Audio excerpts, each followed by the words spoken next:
لكم للذكر مثل حظ الأنثيين فإن كن نساء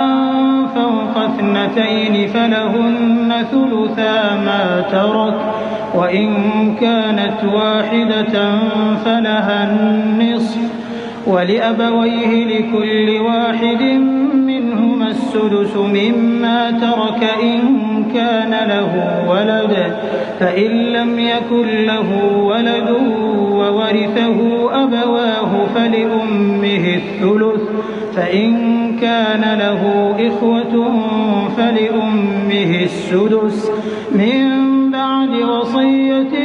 يوصي بها أو دين آباؤكم وأبناؤكم لا تدرون أيهم أقرب لكم نفعا فريضة من الله إن الله كان عليما حكيما.